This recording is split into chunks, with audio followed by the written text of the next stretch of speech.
discussion ya mchezo wa 184 dhidi ya Simba uliopangwa kucheza tarehe 8 mwezi wa 3 2025. Uongozi wa klabu ya Young Africans pamoja na ukiwa umeambatana na excom wake wote pamoja na mtendaji mkuu uliweza kukutana na Mheshimiwa Waziri na Mheshimiwa Naibu Waziri, Mheshimiwa Katibu Mkuu, Mheshimiwa Naibu Katibu Mkuu na mwenyekiti wa Baraza la Michezo la Taifa kwa ajili ya kujadili kitu ambacho kilitokea. Bahati nzuri klabu ya Young Africans ikapata nafasi ya kufikisha yale ambayo ni ya msingi kabisa yanayohusiana na mchezo ule, na baada ya kufanya hivyo platform ambayo Mheshimiwa Waziri na jopo lake walitengeneza, dhamira yake kubwa ilikuwa ni kusikia nini kinachotoka kwa viongozi wa Young Africans, na sisi wakati wote tukiwa kama viongozi tunasimamia interest ya taasisi yetu, ambayo taasisi yetu inasimamia wanachama na timu kwa ujumla.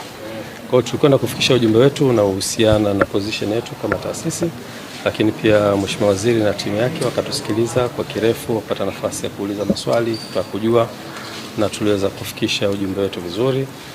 Na Mheshimiwa Waziri alikuwa na mwanzo mzuri kwa kueleza kwamba platform hiyo sio platform inaweza kufanya maamuzi, isipokuwa ni platform ya kutafuta solution ya tatizo ambalo limetokea. Kwa hiyo alikuwa anataka kujifunza kutoka kwa Young Africans nini hasa kinachowasibu na nini position yao. Kwa hiyo tumeweza kufikisha yote ambayo tunastahili kuyafikisha kama viongozi, ambayo yanabeba ujumbe wa kamati ya utendaji, lakini ujumbe wa wanachama wetu na wapenzi na mashabiki waliokuwa nchi nzima.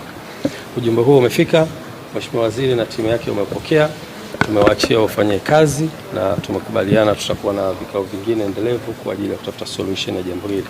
Kwa nichukue fursa hii kuifikisha message hii kwenu kwa wanahabari ili muweze kujulisha umma wa Tanzania, lakini pia nichukue fursa hii kuambia wanachama na mashabiki wa klabu ya Young Africans, sisi tuko hapa kwa ajili ya kusimamia interest za taasisi yetu, na ni watoe hofu ya namna yoyote, wasiingiwe na hofu ya namna yoyote.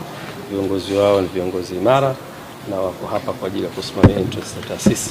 Kwa hivyo wakae kwa kutulia, na solution itakapopatikana tutaweza kurudi kwao na kuwajulisha. Nashukuru sana.